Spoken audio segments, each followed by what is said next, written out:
El teatro griego de la antigüedad clásica se dio aproximadamente desde el siglo VI antes de nuestra era, a través de la presencia de tres dramaturgos que son importantes por su trascendencia en todo sentido. En orden cronológico, Esquilo el primero, Sófocles el segundo, Eurípides el tercero. Y a partir de ellos siguieron otros, pero de estos últimos ya no tenemos obras completas conservadas como de estos tres primeros que acabo de considerar y que considero que son los orígenes del teatro griego clásico. Independientemente del teatro de estos tres autores que acabo de mencionar, está lo que podemos considerar la comedia antigua. El caso de Aristófanes, por ejemplo, pero el caso de Aristófanes ya es la esencia del teatro suyo es diferente de la de estos tres que acabo de mencionar, porque ya no se ocupa tanto de temas esenciales o existenciales, sino de temas de la vida cotidiana de gente común, sencilla, de la época. Sería el caso de Aristófanes, por ejemplo, o el caso de Menandro, que ya son comedias, también con sentido, con una finalidad de entretenimiento, de señalar costumbres cotidianas de gente sencilla. No es el caso de los dramaturgos que mencioné al principio, que se interesan más en temas propios de la existencia humana, de la esencia humana. El teatro griego se interesaba por presentar temas de interés esencial para cualquier individuo de cualquier época y de cualquier cultura.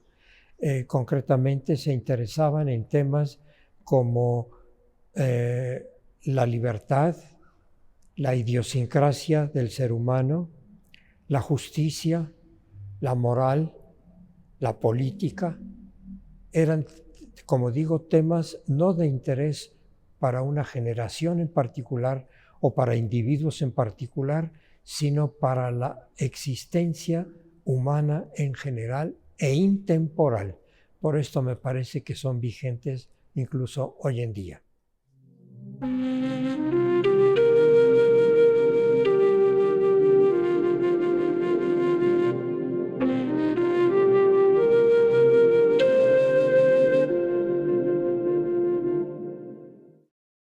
Las tragedias se ofrecen, ya en su forma acabada, en 5 actos, y cada uno de estos actos dividido en escenas, las cuales son de número indeterminado.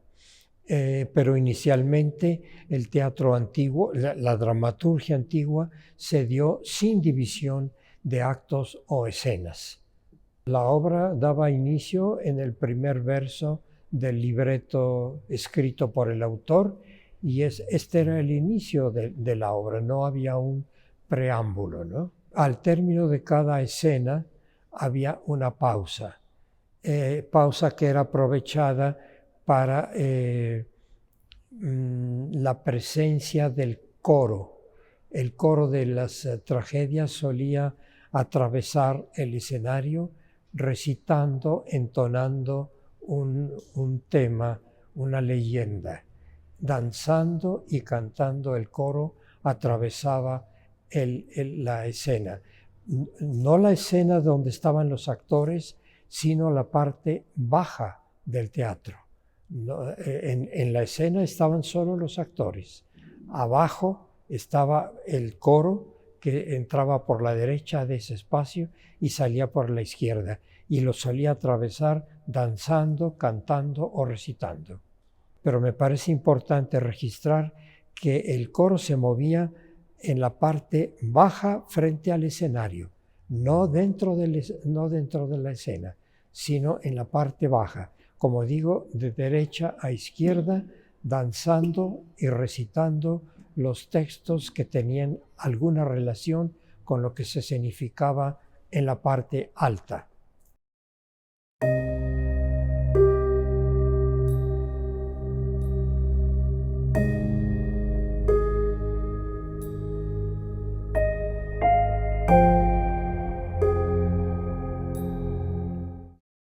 El llamado ciclo tebano se refiere a la creación dramática de del dramaturgo Sófocles.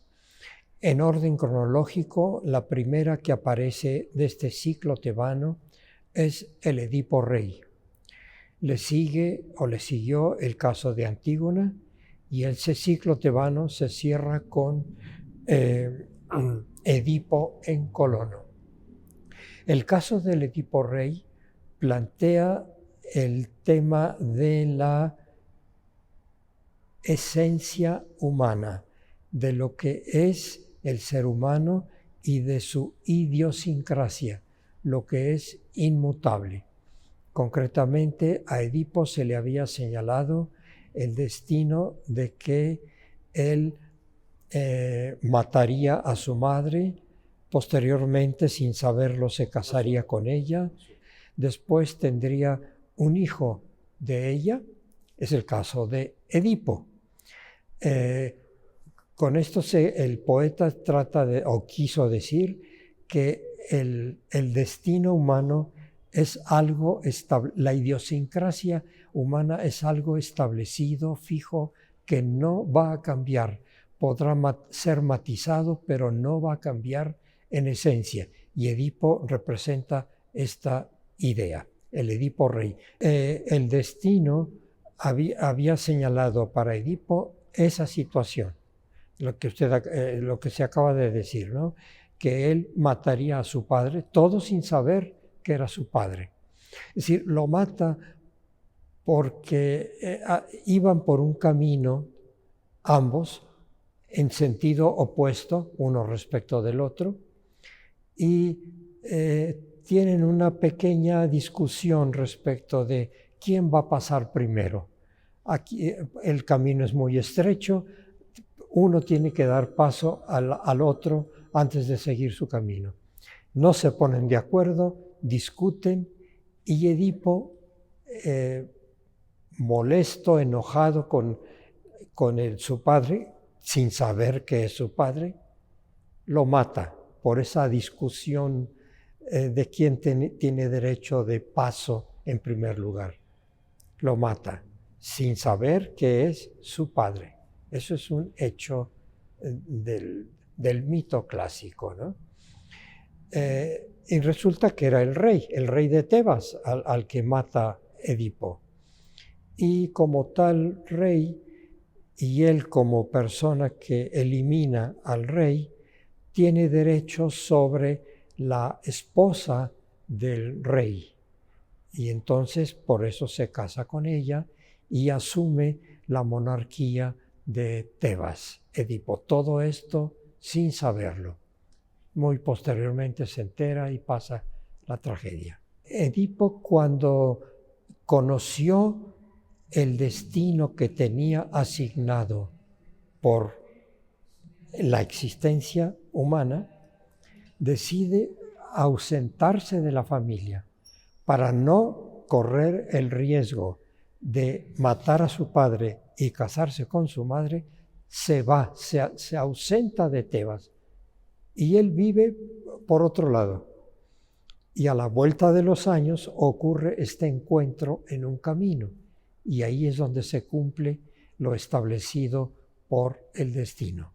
Pero Edipo desde niño se ausentó de Tebas, y por esto es que no sabía quién era su padre, ni cómo se llamaba, ni quién era su madre, ni nada. Esta es una de las ideas del teatro de Sófocles. El destino señalado por los dioses no tiene escapatoria. El destino se va a cumplir independientemente de cualquier circunstancia. Y Edipo es un ejemplo de ese pensamiento de la antigüedad.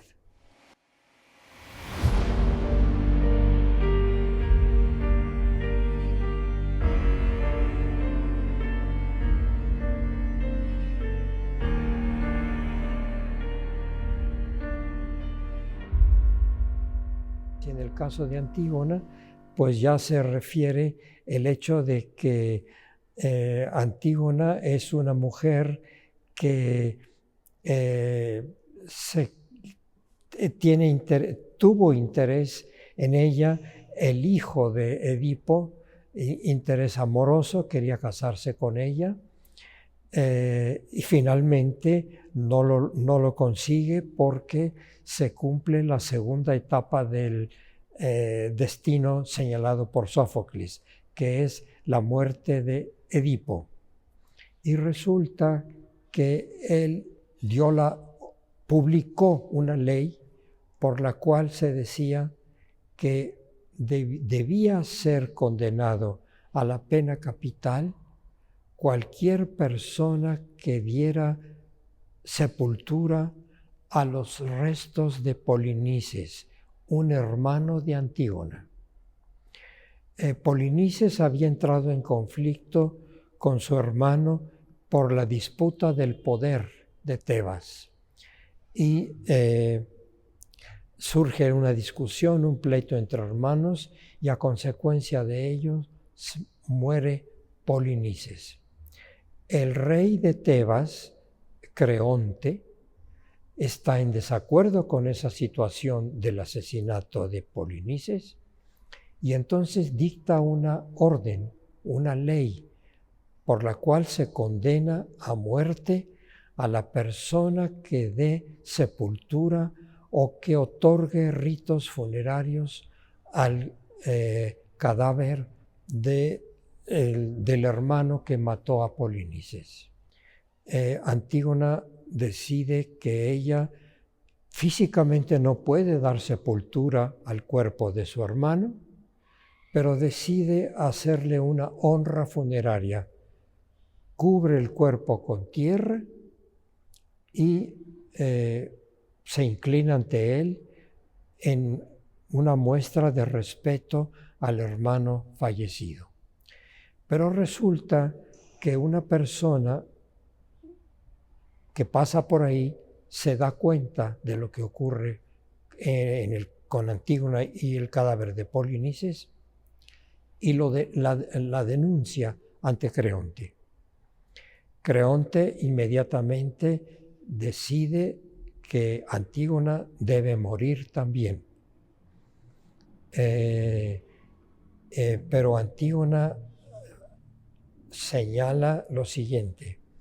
Dice que ella está consciente de la ley dictada por el monarca Creonte, pero frente a una ley dictada por un ser humano, aunque sea un rey, entra en conflicto con las convicciones morales de cada persona. Y Antígona dice que su convicción moral es de respeto y por lo tanto de rendir honores funerarios a su hermano. Es decir, entra en conflicto la moral de Antígona con la ley dictada por el monarca de Tebas, Creonte. Este es el conflicto planteado por el drama Antígona. Desde luego, no hay una respuesta definitiva en el drama. Simplemente se plantea el conflicto. La ley dictada por un monarca, Creonte, frente a la moral de una persona representada por Antígona. Está planteado el conflicto, no una conclusión al respecto. Antígona, ante la situación del conflicto creado o generado por el dictado de una ley, se ausenta de ese espacio, se va a una cueva y ahí en esa cueva se suicida.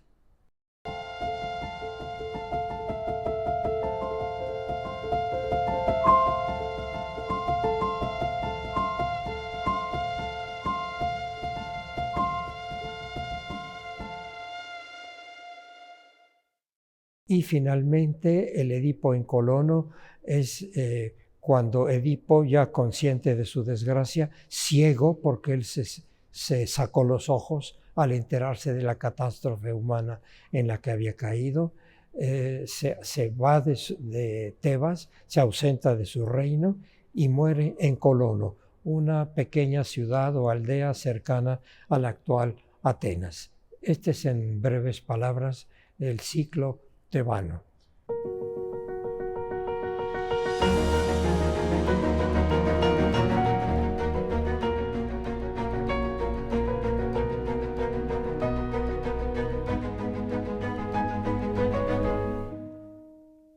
La crítica al poder por parte de los autores clásicos, tanto de Grecia como de Roma, se dio en el teatro, incluso en la comedia, pero en el caso de la comedia con un afán, digamos, risible, provocador de risa, no de cuestionamiento reflexivo, intenso o esencial, ¿no? Como motivo de entretenimiento, de risa.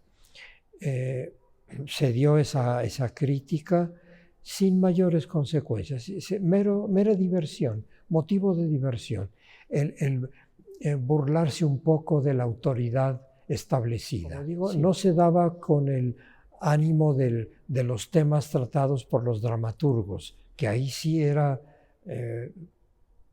como decirle al público, atención, pon atención a esto, juzga esto, toma una decisión al respecto. La comedia no, era motivo de entretenimiento, de diversión en el momento de la escenificación.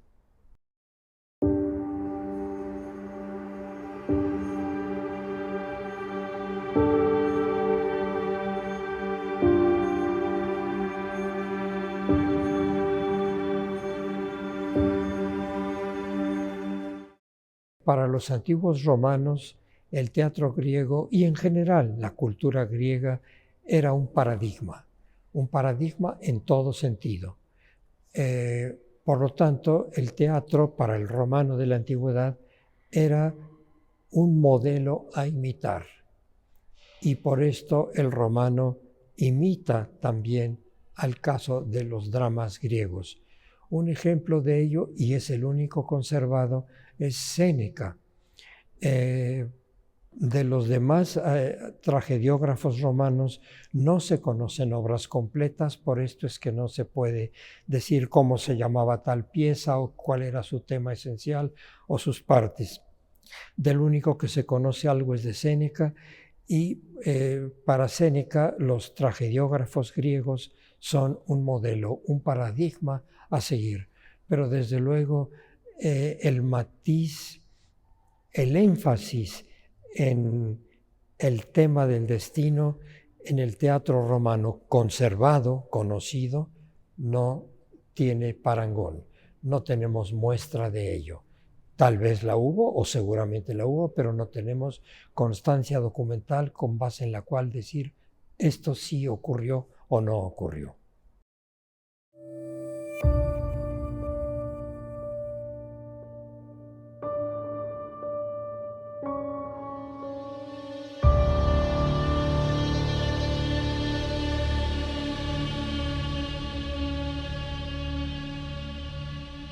El planteamiento es la convicción o las convicciones morales de cualquier individuo están o no por encima de una ley dictada por una persona o por una institución o para un grupo de poder.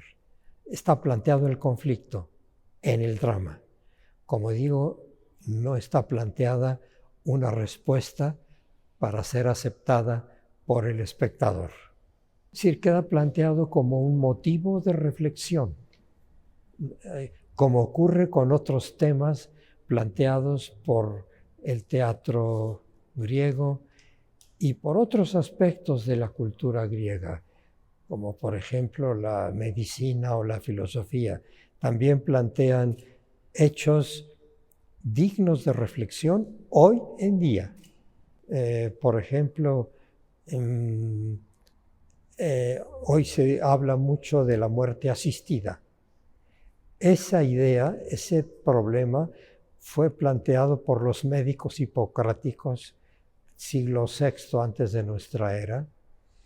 Ellos sostenían, cuando el médico considera que el paciente ya no recuperará la salud, debe suspender todo tratamiento, dejar que la naturaleza siga su curso y solamente evitarle el dolor. Esto dicho en el siglo VI antes de nuestra hora me parece que hoy es vigente el planteamiento. Bueno, y como esto y los temas planteados por los dramaturgos griegos son temas de interés permanente hoy en día, me parece a mí, dignos de reflexión hoy en día, no para ser aceptados tal cual, sino como motivos de reflexión.